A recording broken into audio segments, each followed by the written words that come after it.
Welcome, everyone. The event is now live. John, please take it away. Thanks, Allison. Hi, everyone. Welcome to today's live Tech Talk.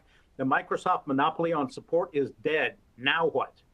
This event was organized by the hardworking folks at Redmond Magazine, and it's sponsored by US Cloud, the world's only independent third-party provider of a complete replacement for Microsoft Premier and unified support. I'm John K. Waters, Editor-in-Chief in the Converge 360 group of 1105 Media, and I am joined today by enterprise support expert Mike Jones. Hey, Mike. Hey, John. How you doing? Good to see you, man. Yeah, good to see you too. I'm going to tell the folks a little about you, brother. During his 26 years in the Microsoft IT space, Mike has served as a senior systems administrator, a lead systems engineer / architect, a Microsoft design architect, and a senior solutions architect, effectively spanning the Microsoft corporate partner ecosystem. Mike is one of our favorite subject matter experts, and I'm looking forward to this conversation. But before we get started, I need to do just a little bit of housekeeping. This Tech Talk is being recorded for later access. Keep an eye out for an email with a link to that recording. It'll be coming your way in the next few days. Our sponsor has provided some extra resources you won't want to miss. They're available now on your console. And at the end of this conversation, we'll have a 5 to 10 minute Q&A. Please type your questions into the Q&A box at any time, and we'll do our best to get to all of them. Now let's clarify a bit about what we'll be talking about today.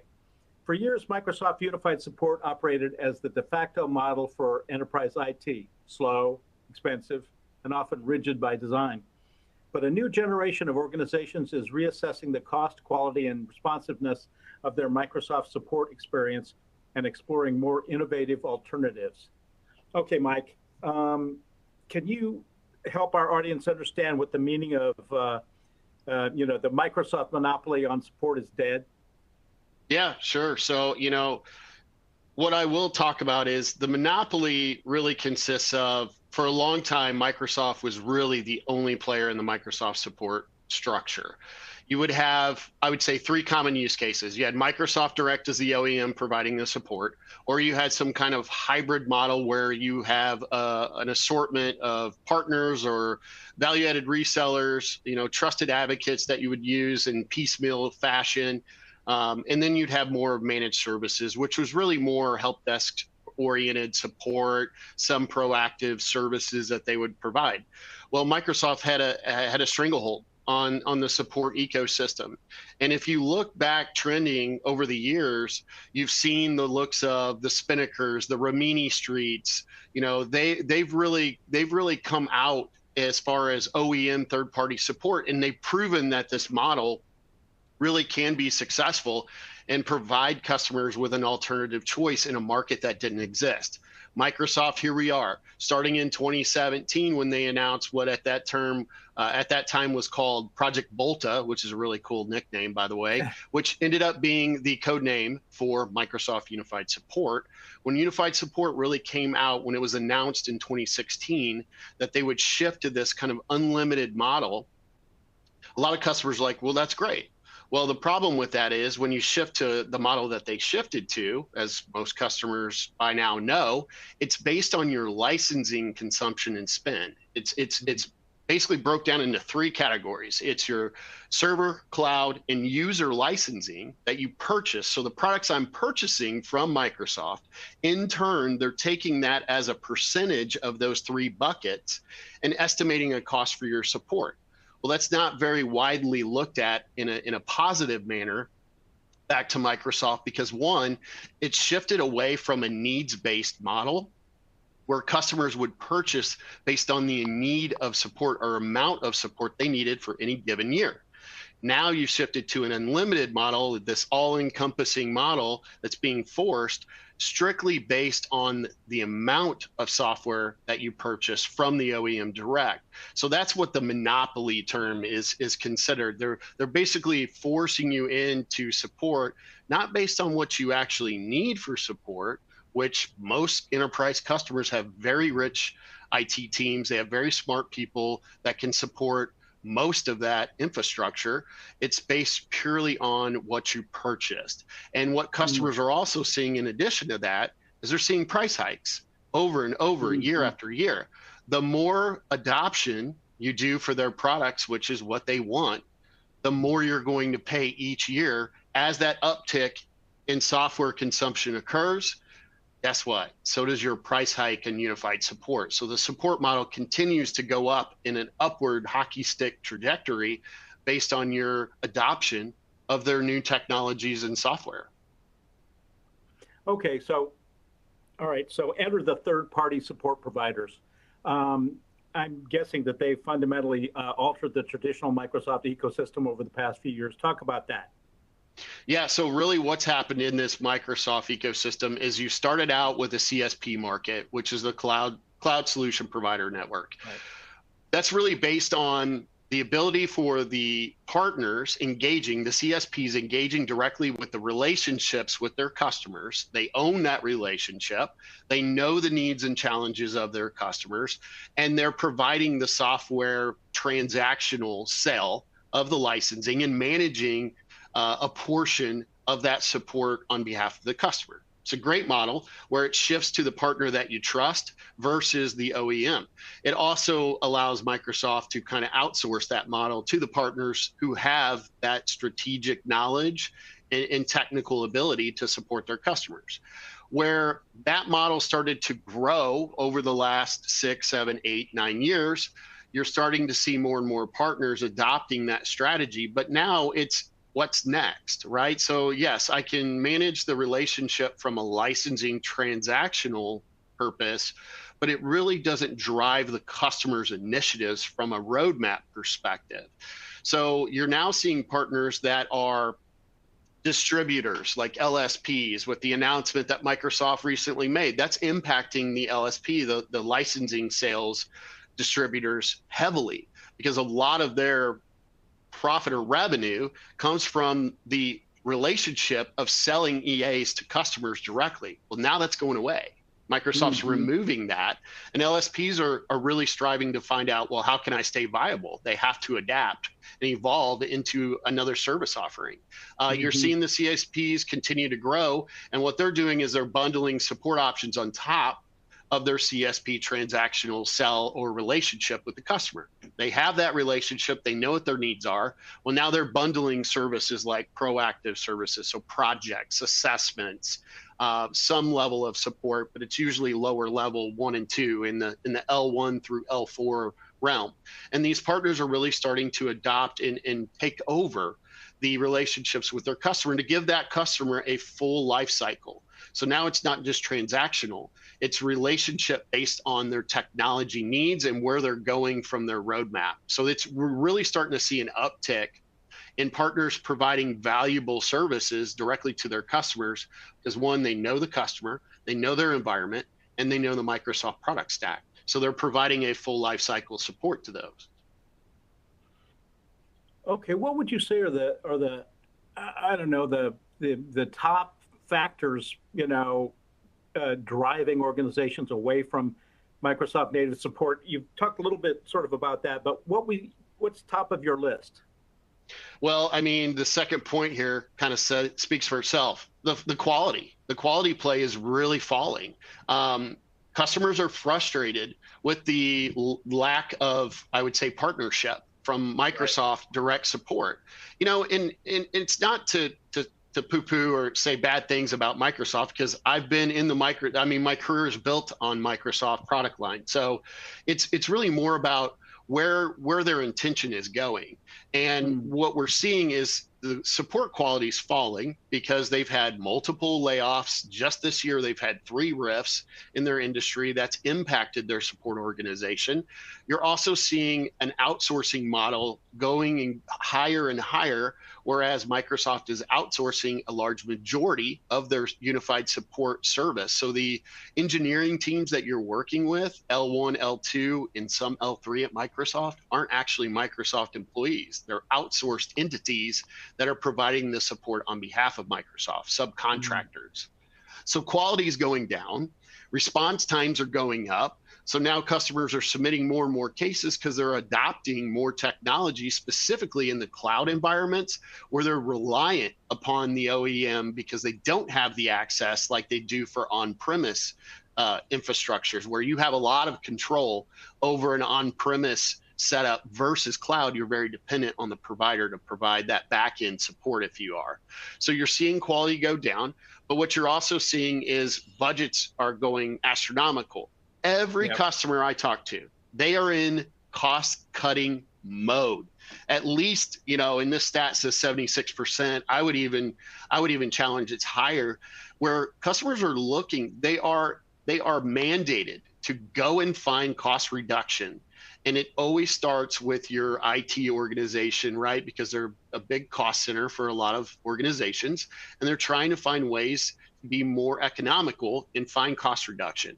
So we're talking to customers day in, day out, and they're like, look, yes, price is a huge thing, but it's not just price, it's also the quality play. And those two things together, I think, are really the biggest driver for customers going out and looking at what is out there. What other options do I have? I mean, those two are really the primary reason that we talk to customers and are in business.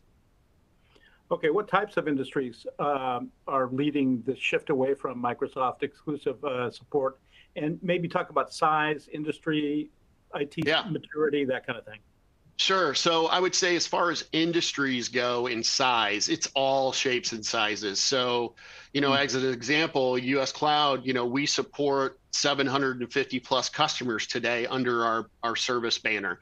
And those markets are really all over the place. It's government, it's contractors, it's commercial, it's finance, it's healthcare, it's tech, it's retail. It really the third-party support really extends across segments, where I think we typically are seeing customers more so flood versus just their market segment is really around regulated industries. What we're seeing is highly regulated industries like finance, healthcare, and government. They benefit probably the most in looking at a sovereign third-party option like US Cloud provides, because we provide all onshore US-based engineers, right? And one of the problems I think Microsoft has been challenged with, especially with the outsourced model, to go back to the earlier point, is a lot of that is overseas. So customers that are highly regulated, they're being forced to have to use outside US resources, which is against their security requirements from a data sovereignty aspect. So going to look at a third-party option that can guarantee US NAT or US based or CONUS, continental US based engineers, is a must-have for a lot of these organizations. And Microsoft, even in their unified commercial contracts, cannot guarantee a US-based resource at every time you interact with them. So that can be a challenge to a lot of these customers. So I'd say those industries specifically, that finance, healthcare, and government, are probably the top ones that we're seeing really flock and look at another strategy versus unified today. Okay, what are the most, I don't know, hang on a minute here, let me pull up my question. Oh, I know. What are the main categories of alternative support providers that have emerged, and how are they differentiating themselves in the market? Sorry about that. That's all right. That's all right. You know, what I would say is there are a lot of samplings of different organizations getting into, quote unquote, the support game for Microsoft. You've got, like I said before, the LSPs that are looking for another revenue stream because they're being cut off from selling EAs direct to customers. You've got CSPs that are building upon a transactional relationship, looking to evolve into a full life cycle of services. You've got managed services providers that are starting to look at, I would say, higher tiered talent to bring in to help alleviate L3, L4 issues for customers. And the managed services traditionally has been more in that SMB space, so that small to mid-sized customer. But there's a huge sampling of mid to enterprise customers that need that similar support as well. So I think it's kind of a mixture, a mixed bag of different organizations trying to get into this game and evolve into it. As for US Cloud, what I can say is we are truly 100% purpose built as a replacement to unified and Microsoft support. So we're a very rare use case where we're 100% focused just on this replacement of unified support in the enterprise game. So there's very few that can say that. It's usually another division or another offering of their already existing line of products and services. Whereas for us, we're 100% purpose built for this. So that's all we do. This is our one game. We don't sell licensing. We don't transact hardware sales. We only are a unified support engineering services company that provides reactive, proactive, and consulting. And I think that's important for customers that are evaluating that, based on their requirements. What do you need? Are you looking to replace unified holistically? Are you piecemealing different support channels where you're using certain partners for projects and implementations and consulting for other companies and just need support? These are all requirements that you need to look at when you're evaluating these options. Okay, how does one evaluate the quality and reliability of third-party Microsoft support compared to what Microsoft offers directly? Yeah, so I think from that standpoint, you need to look at things like this, and this is some of the things that we talk about with our customers. Why US Cloud? Well, one, do you like saving money for your organization?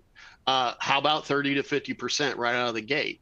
And you need a provider that has a cost-effective solution. Not only do we need to be cheaper in this game, we also need to be providing better quality of service to customers. What that means is faster response and ultimately faster resolution. Fact check, we solve around 80 to 85% of all cases in-house across all our customers, all Microsoft technologies, all severities. That is a very high number to achieve. You have to have top tier talent, very senior level engineering resources that are providing that support. Because again, these are large enterprise customers. They have very mature and very knowledgeable IT teams. So we need to be a step above that to give them a better experience. So I think getting that ultimate response where as an example, we guarantee we have a financially backed SLA for a response that it's sub 15 minutes. And we average around 5 minutes on any regular basis. But that's a live engineer responding to every ticket you submit within a 15-minute window. It's pretty hard for Microsoft to come back and say that because Microsoft doesn't have guaranteed SLAs. They don't have financially backed as well. They're callback targets or service level objectives where they're like, hey, we have a 1 hour response time callback target on these cases when you submit a severity A into Microsoft. Well, that's not necessarily a guarantee. That's we're going to try and get there, but we don't guarantee it, right? And offshoring, again, some customers care, some don't. We give the ability to provide outside US resources as required by customers. So we about 75% of our current customer base, that 750 plus that I was speaking about, have international presence or they have global resources. So there is scenarios where US Cloud can provide EU, UK, Oz, New Zealand resources as a customer requires that for that quote unquote boots on ground or localized engineering resources. Outside of that, we can guarantee 24/7, 365, our resources are 100% onshore domestic US. And then again, to go back to that point, you need partners that are dedicated in this Microsoft landscape. It's great that you have partners that can do Cisco and they can do VMware and they can do AWS and they do some Microsoft, but they're not focused 100% on that Microsoft stack. And thereby you may not get the type of knowledge and ability to troubleshoot and resolve issues that you would that someone that is 100% dedicated to the Microsoft stack. Okay, talk about the biggest risks organizations face when moving away from Microsoft native support and how they can mitigate those risks. Yeah, so when it comes to risks, it's not, I don't like to use the term risk necessarily. There's a risk in everything in life, right? But when it comes down to support options, really what customers need to evaluate is what is their need, areas of need of support in the Microsoft space. Does it match one-to-one what you're getting for Microsoft Unified? And I hate to say it, but Unified isn't an unlimited all-you-can-eat model like a lot of the advertising would suggest. There's a base Unified support where that gives you basically reactive problem resolution service support and some account management features. You get access to Services Hub, which is their portal. There's some trainings in there. There's some on-demand assessments for health checks in there. But outside of that, that's all that's included in the base offering. Every other service, such as their enhanced solution, proactive hours, those are all additional add-ons to the base Unified. So there's a price tag to each service beyond that you want to add to your portfolio of services that Microsoft provides, and it can get very costly for customers. So they need to evaluate that as part of that. Another, pseudo risk is customers will say, it's a perceived risk, is customers will say, hey, I have an EA with Microsoft. I purchase licensing and software from them. I need to purchase the support as in conjunction, what we call co-terming your EA with Unified. I always tell customers from an education, do not do that. You are eliminating your negotiation ability and power. You are locking yourself in to potentially 30 to 500% rate hikes year after year, because again, remember the model is tied to your licensing footprint and how much you're purchasing and consuming. So that then equates to higher price tags. So when customers do like multi-year Unified agreements, have opt-out, have yearly opt-outs. If you're going to do that, make sure you're educating yourself and protecting yourself, because year 2, year 3, there could be a significant price jump that your budget doesn't allow for and you're stuck. So, think about that when you're doing that. Another thing that I think customers perceive is, well, you're not the OEM. So it's logical for me to get support directly from the people that develop the product. In reality is we've proven this to not be true. The partner ecosystem, anyone that's in IT has some partners that they're working with. Those are trusted advisors. They are working for your best interest based on what your business is going from those products that they support. Right. Versus like I will say, and I'll bring up here is, what we talk about is a business-driven roadmap versus a vendor-dictated roadmap. And what I mean by that is Microsoft will come to customers and they want them to purchase their products. Obviously, they're a for-profit company. So they're trying to push their products to their customers and show them the value of doing so. Now, not always bad, but you're being directed by the people that are trying to push their own products. AI Copilot, huge example, right? Microsoft invested $30 billion at the end of last year in Copilot, doubling down on AI, saying this is our focus. This is where we're going. This is where our roadmap from a vendor standpoint is leading our customers. But not every customer is ready for that roadmap or journey right now, right? So we try to focus on what's called a business-driven roadmap. Things like end-of-life support. Microsoft doesn't support end-of-life, end-of-support products. You call them, they'll say, upgrade and call us back when you've upgraded to the latest revision. Whereas third party, we have more flexibility. We'll support from a reasonable or best effort approach any type of products that are developed by Microsoft that are end of life. Like an example would be Windows Server 2008. Right. You're not going to get support from Microsoft on that, but third party can provide you with problem resolution, or what I call restoration of service, break fix support on that. You could call us for that. And that's pretty big for customers that are still realizing ROI on those end-of-life products that they still have in their environments, or maybe can't get rid of due to client server requirements or software requirements. Another thing is optimization of your environments. I have never seen, and I would give a nickel to anybody that does, where Microsoft comes in and says, let's do a cost optimization on your Azure environment and see how we can save you money on what you've currently deployed. It's not going to happen. Where third parties, your partners, they're going to provide you with those value-added services.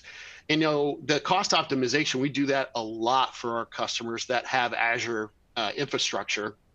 And what we've seen is we've saved up to some customers 7 figures off of their Azure and infrastructure and environment, not necessarily on the licensing, which that is a part of it, but more about the infrastructure costs, like reserved instances and storage and all of that goes into the Azure side, where we've been able to save customers on average 30%. So right there out of the gate, we're providing you with a service that's essentially going to pay for your entire support for the year, right? So it's a win-win for customers to really look at that. When we're focused on our customers and what's best for them, it's a better value to a lot of them versus a vendor that's just saying, here, buy our products and we'll help you implement them, right? So it's a big thing. Microsoft helps with Copilot adoption. Like I said, they're really big on it.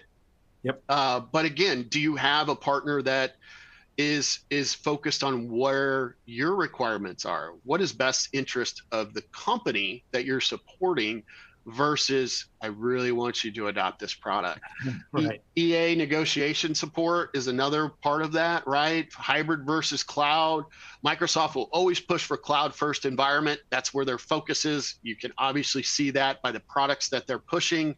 AI, Azure, 365, all of those products are cloud-based products versus what's best interest for a customer, let's say in healthcare or a regulated finance industry where they have to have some kind of hybrid or on-premise infrastructure based on data requirements. So partners really provide that insight from we're more focused on what's best for you versus how can we go and sell you more product. And that's something to really consider as a customer. You need to do those kind of self-checks and really understand, what's in my best interest. And looking at third-party option is of best interest to organizations out there.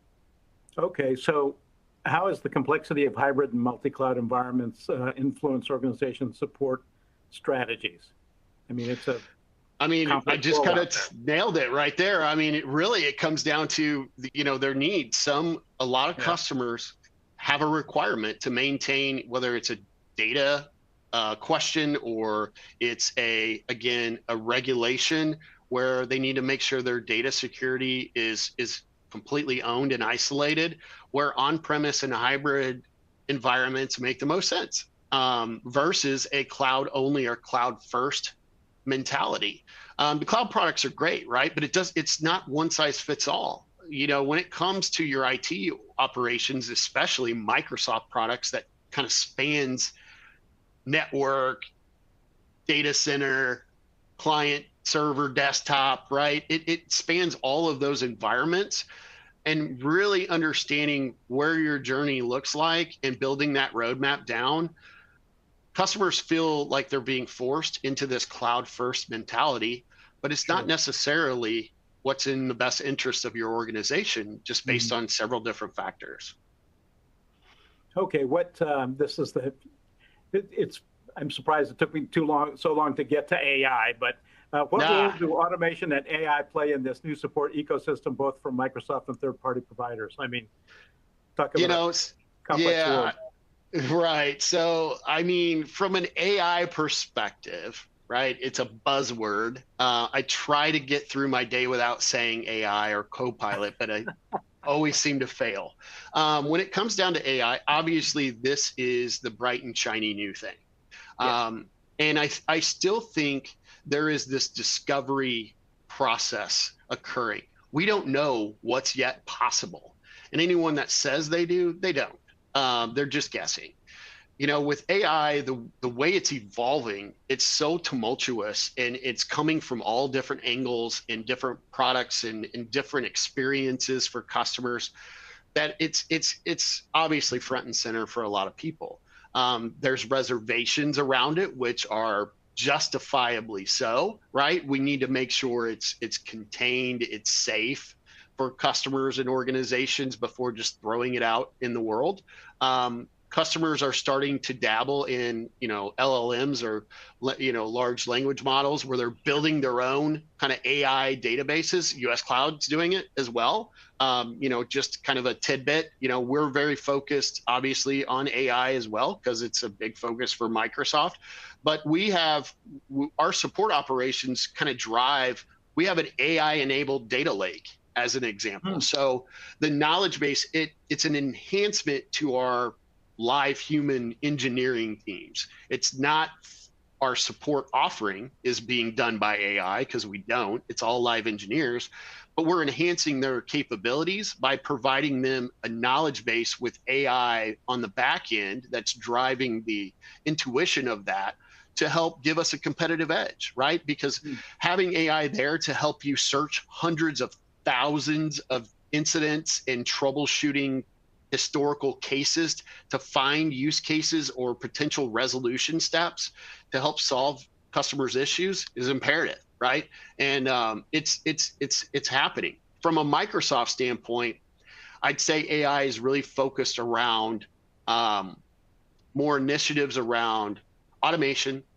Obviously, how can I automate process, right? How can I, and productivity, are I'd say the two big ones. So automation and productivity are probably their two focus areas where they're really putting AI in. How can I make AI smarter where it helps the people do their jobs more efficiently and be productive in their daily routine, right? So like 365 Copilot, right? It can scan all your emails, summarize them into a nice little format, and email you a daily recap on all the emails that you may not have gotten a chance to look at, right? So it's that human impact that it's bringing in to help make our lives easier. And then there's more automation on the back end where it's manufacturing is using AI enabled intelligence to automate their manufacturing systems and their plants, right? So it's all over the place.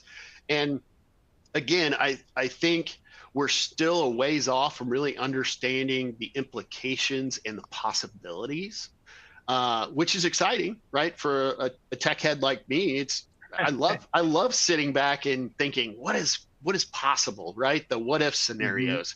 And we're going to see in the next 5 to 10 years such an evolution because of AI and its ability to nanosecond do something that it would take a human being a year to do. I mean, it's infinite possibility. So it's exciting, but also, be careful, right? Yeah. Be reserved on your ability to interact and where your business is going, understanding, like, from a design standpoint, AI exists here and here, and these are the things we're doing, but keep close control over it, and make sure that you're implementing it from a productivity standpoint or automation standpoint, not just because that's where the world is going.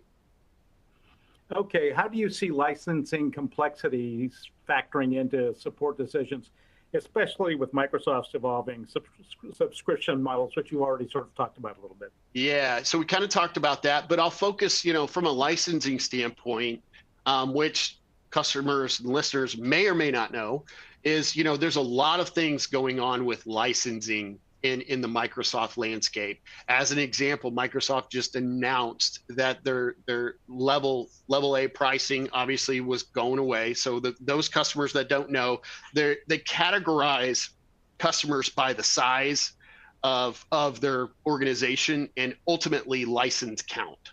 So you fit in levels A through D, basically, in their world. And each customer has different pricing discounts based on which level they're in. The bigger they are, the bigger the discount.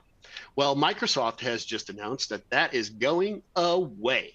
So customers negotiating EA and expecting these discount levels, gone, no more. Everyone's going to be the same. It's going to be straight up pricing, no tiered discounts occurring on EA and licensing deals. Moving forward, that's a huge ripple of customers that expect that deeper discounting, and they count on it. That's going away. So what it's done is it's opened up the possibility of using CSP.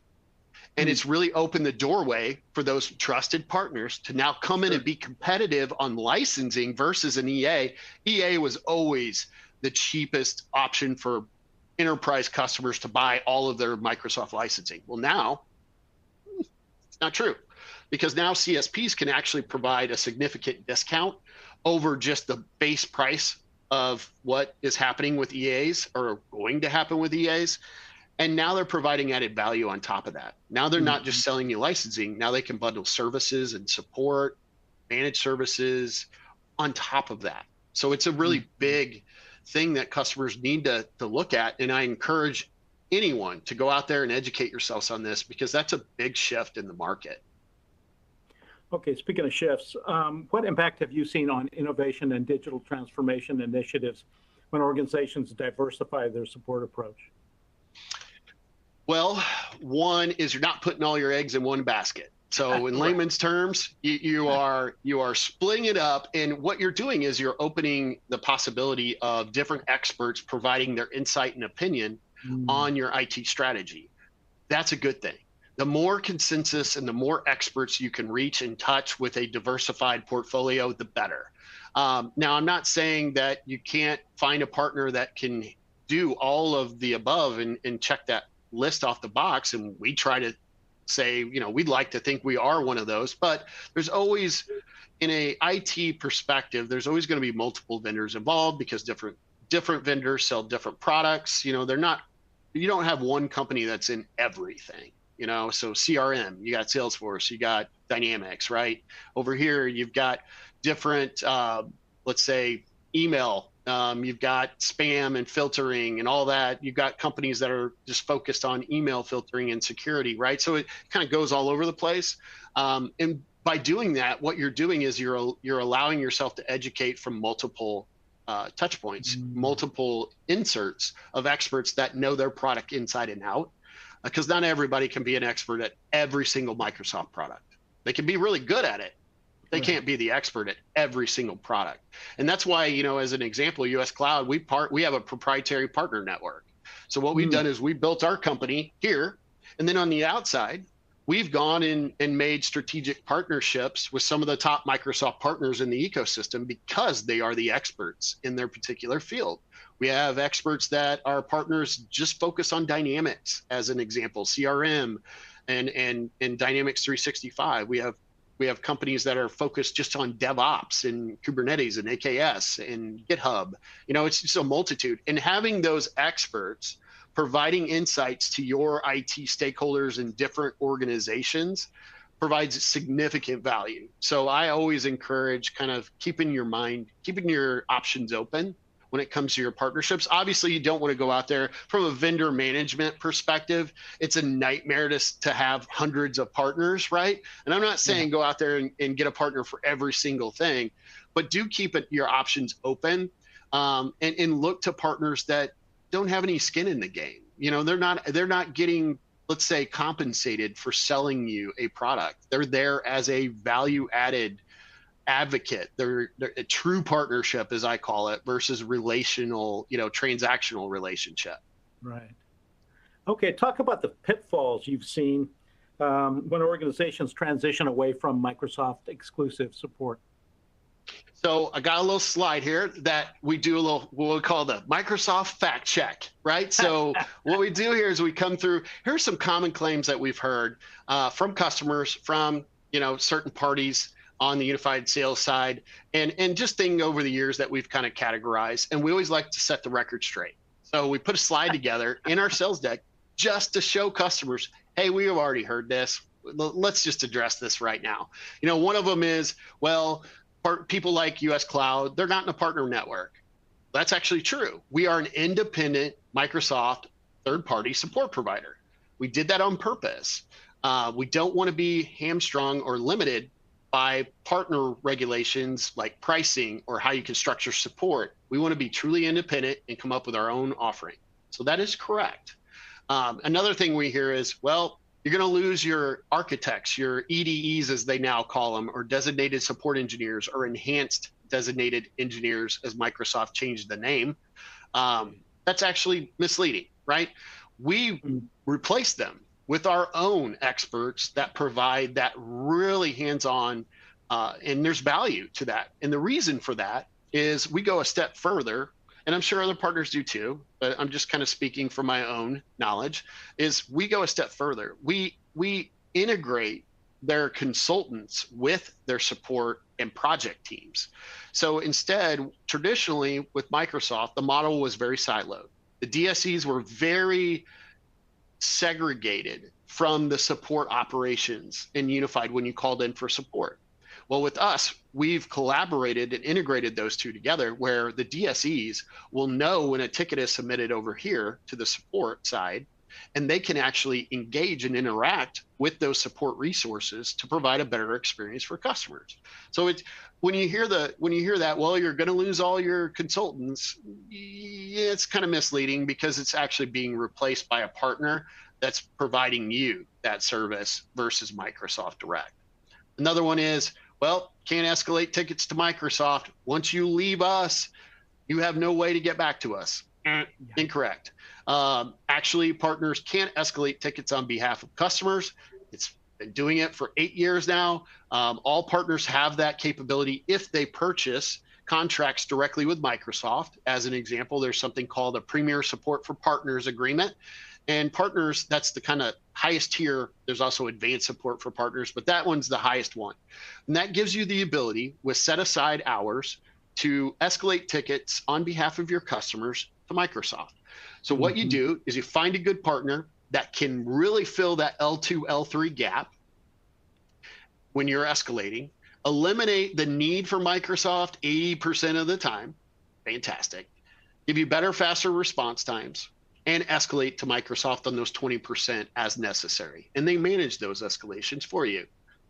What sounds bad about that? I can't really find anything that sounds bad about that. You know, and another thing is leaving unified, we hear all the time, oh, it's going to affect your EA. We're not going to be able to give you that discounts that we were talking about. And they're pinning you. They're pinning you. That's not true. It's absolutely not true. It's FUD. Call them out on that. What I always tell customers is, well, they can say that to you, but in reality, tell them to put it in writing and send it to you. That's right. So, you know, just know your options. Know, you know, they'll try and come in, and unfortunately, they're really good at sales and marketing. So be prepared, or have a partner that you can turn to for those negotiations. I mean, there are third-party EA negotiation companies out there like Infotech, Directions on Microsoft. Go talk to those guys. They can help you with your EA negotiation. They'll advocate on your behalf directly with Microsoft. It sounds like a win-win. I mean, you're going to save money, so it kind of pays for itself. So I always tell customers, you know, find a partner you trust, have them help you with that process, because leaving unified does not affect your EA pricing or negotiation power. Okay, looks like I've got time for one more question before we get to the Q&A. Remember, guys, you can type your questions into the Q&A box at any time. We'll do our best to get to all of them. Okay, for IT leaders listening today who are considering diversifying their Microsoft support strategy, what would be your top 3 recommendations for getting started? Okay, one, I always encourage customers to go out and get buy-in from their technical stakeholders. And what I mean by that is, what I see a lot is procurement, you know, as I talked about earlier, has cost-cutting mandates. Go out and find us ways to save money on our budget. Procurement goes out, IT sourcing goes out, finds the third-party options, starts the conversations. Oh, I could see a discount or savings here. Boom. At that point, it really needs to tie and marry to your back-end IT stakeholders and consumers of that support service, the people that are in charge of making sure those systems are running and being administered. You need to get collaboration between those two groups. It's imperative. So what I mean by that is I encourage customers to go and work with their stakeholders about their areas of need of support. Now, we're just talking about Microsoft here. So in this example, it would be getting all your Microsoft owners or stakeholders within the organization together and really inquiring and building a requirements document on what areas of need of support you need, right? You may not need every single, like as an example, Azure's hundreds of different services and products. You may be only using 30 or 40 of those Azure products. You need to document and understand what those requirements are and where your challenges and needs for support are, so that you can evaluate vendors based on those requirements versus, oh, you just do everything, but they may not. They may not be able to support all of your environments, because there are many of these partners that provide that support that only support certain technology stacks. They don't support it all. So you need to understand what your requirements are. And when you're evaluating a third party, one, you need to understand what your requirements are and how they match their services. Are they 24/7, 365? Are they a full enterprise support? Some partners only do 9 to 5 business hours. So you got to be very careful on what kind of services you're looking for. How are they staffing? What kind of expertise do they have in their staff? As far as L2 to L3 resources, do they provide proactive services? Do they provide those assessments and projects and implementations and migration assistance? Do they provide me with consultant? So from a consultancy standpoint, do they provide strategic consultation? Do they provide me access to the Microsoft roadmap and help me with that journey and kind of build that plan as I'm moving forward? Those are all very important things that customers need to look at when they're evaluating these types of options. Obviously, cost kind of speaks for itself. They got to be cheaper, right? It's got to make sense from a dollars and cents standpoint to make the move. The quality is just as important, if not more important. So making sure it's a viable option that fits your organizational need around Microsoft is a huge, huge must. Okay, folks, that's all my questions. Let's get to some questions from the attendees. Remember, you can type your questions into the Q&A box at any time, and we will do our best to get to all of them. Let's start with this one from Al, who's wondering, Mike, how can we escalate to Microsoft after switching to USC? Okay, so US Cloud provides those escalations. As I talked about earlier, right? Our escalation process, we are able to escalate tickets to Microsoft directly on behalf of the customer. And what that means is, through our partner escalation team, we are able to take the ticket and white glove service when we identify a ticket. Let's say it's primarily 3 different use cases. It could be a backend tenant issue on a cloud product. It could be a code issue. It could be a bug fix that needs product group engagement. We do that for our customers. So through our partner escalation team, we are able to escalate those tickets under that contract that I mentioned before to Microsoft, white glove that service 100% from beginning of ticket creation to resolution. You have a partner that's also there, think of it as a 3-way party, where we're advocating on your behalf with Microsoft, persisting, what I call bulldogging, getting the updates from Microsoft, getting them engaged, getting it to the right team. That's a huge value add service for a lot of organizations, because it takes a lot of administrative overhead off their plate so they can focus on the business, the more important stuff. Let us do that for you. So that's another huge thing around the escalations, is you need to make sure your partner has escalation capability. I always tell customers, ask your partners what's their escalation percentage. How many tickets are they solving in-house? How many of them are they having to engage Microsoft? You can usually tell a lot about how deep in their technical expertise and bench are by getting those numbers and metrics. If they're escalating 60, 70% of the time, it may not be the right experience for you if you're looking to leave Unified. Okay, here's one from Sunny, who's wondering, what can we expect from our Microsoft rep when I tell them we're switching? Talk a little bit about that. How will it impact my relationship with Microsoft? Everybody's big fear. So it's important to know, from this standpoint, you have to look at it this way. There are 2 entities at Microsoft. They are not the same. You have your EA/sales team that is there as your overall Microsoft relationship, where they sell you the licensing, they sell you the products, they bring in the technical resources, pre-sales, whatever you want to call them, to help you look at new technologies and adopt those technologies. Your funding, your education, like you may be in technical access, you may be in the TAP program where you get to beta or test products before they're released to Microsoft. Those are all managed through the EA and sales support team. That always stays intact, whether you're using Microsoft for Unified support or not. That never goes away. Over here, you have your unified team. And the unified team is completely separate entities, divisions at Microsoft. They are not combined.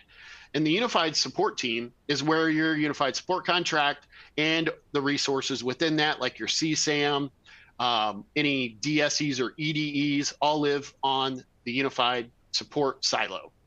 And those are not combined. So customers fear like, well, I'm going to lose my relationship. It's going to hurt. No, in fact, a lot of the EA and sales support team, if they're worth their weight in gold, they will want what's best for your organization. And if that's using a third-party support, they will partner with that third party to make sure it's successful in supporting your Microsoft needs. So understand that we don't get Christmas cards from the unified sales team, right? I don't get them. Outside of the unified sales layer, we actually have a very good relationship with Microsoft. We support their product. We're 100% Microsoft. So there's a good relationship on the back channel, on the back end with the powers that be, what I call the mothership in Redmond, we have good relationship with. But yeah, okay, your unified sales rep, they're quota driven. That's money off their quota, right? So they're obviously not going to be the most excited when customers tell them that they're looking at third-party options or that they're switching to a third party. But overall, it will not impact your relationship with Microsoft. Okay, this is kind of in the same area from Ian, but I want to get his question in. Many of our questions end up involving contact with the respective Microsoft product group. Yep. Do support services outside of Microsoft Unified Support have the same access to Microsoft product groups? Short answer, yes. And I'll go into a little bit of detail on that. So when it comes to product group escalation, as I said, there's an escalation process for partners to escalate tickets on behalf of their customers. And leveraging that channel, you still have access to the product groups. So understand that when we, and I'll speak as US Cloud, when we escalate a ticket, we can escalate up to the product group. So we can engage them on your behalf. And we do that day in, day out. So use cases would be like design change requests or bug fixes, where you determine a bug and it needs to go on the roadmap and they need to provide an update or a new release to fix it. We can manage that for you. Yes, we do have access to those groups. Remember, it's important that there's not a partner support at Microsoft and a commercial direct support. They're all, it's the same support teams on the back end. So if you're a direct commercial customer, the unified support team is exactly the same support team that we have when we escalate a ticket on your behalf. So it's not two different teams, it's one support team at Microsoft. Doesn't matter if you're coming in as a partner or if you're coming in as a direct customer. The value difference is having your partner manage that, other than the admin overhead that it takes off your plate, is through those contracts. And it's stated directly on Microsoft's website, so you can go check it out yourself, is on their white paper. It gives you the fastest prioritized support for on behalf of your customers. What that means is when you do have that premier support for partner and your partner escalates that ticket, there's priority routing and ingest that's involved with that. What that means is I call that the fast pass at the amusement park. So I get to jump to the front of the line for my customer. Now, once I get in, same unified team, same support teams, but I'm able to jump and get priority queuing to go to the front of the line. So there's value in that for customers when you have a partner escalate on their behalf. Okay, this one is from Perry, who's wondering, what if we have users around the world? How will you support with US-based resources? So to go back to the point about our service, again, we're 24/7, 365. Yes, right. Our resources are located within the US, domestic US-based resources. Again, we do have that ability to have open resources to the UK, EU, and Australia as well for customers if that's something of interest to them. But how we do it is it's not a traditional three shift model. I don't like to use that kind of first, second, third shift moniker. What I like to call it is a hybrid swing shift. It's actually more like 6 shifts that we do at US Cloud. So the reason we do that is for consistency all around the clock. And those multiple shifts also eliminate a problem that we see with customers today around Microsoft where, oh, my shift's up, I'm going to have to jump off the call. We'll reassign it to another engineer. We'll be back in touch. What if that's a critical issue? You need continuous effort support around the clock to get that fixed. This has financial implications. I need resources engaged until it's resolved. Whereas we can provide that continuous effort, where with that multiple shift mentality, we can actually bring in the engineer taking over before the first engineer goes off shift so they can get caught up to speed. And then you're still continuous troubleshooting as that next engineer takes over. That's a good value add service you need to evaluate as well, is how they're structured from a support process and interaction standpoint, because those all really matter when you have a business impact urgent issue that has financial business implications. Okay, this is it's from Mike for Mike.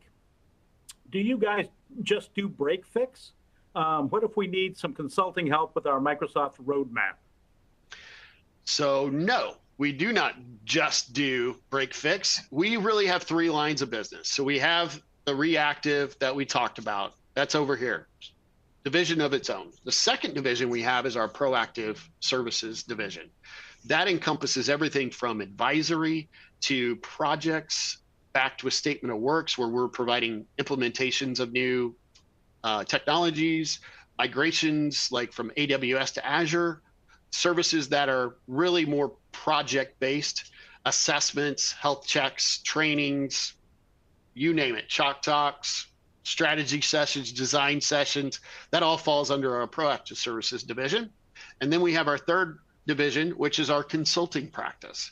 The consulting practice is that what I would say high-level senior architect that is dedicated or designated to a particular client. They are an expert in a particular technology stack, and they are a staff aug, if you will, to that customer and provide all levels of service, whether it's consultancy, strategic advisement. They can manage projects on behalf of the customer in that technology stack and engage resources on the back end at US Cloud to really provide a full end-to-end service from a high-level consultant standpoint. So those are our three areas of business. So it really is a true support replacement. When I say unified replacement, we mean it, because it's the full scope of services. Okay, we're about out of time, but I want to get this last question in.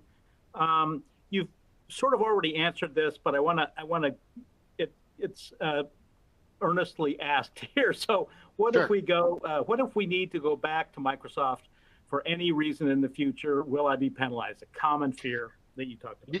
Sure, yeah, and we do hear that quite a bit. What I will say is to put customers at ease, is you won't be penalized.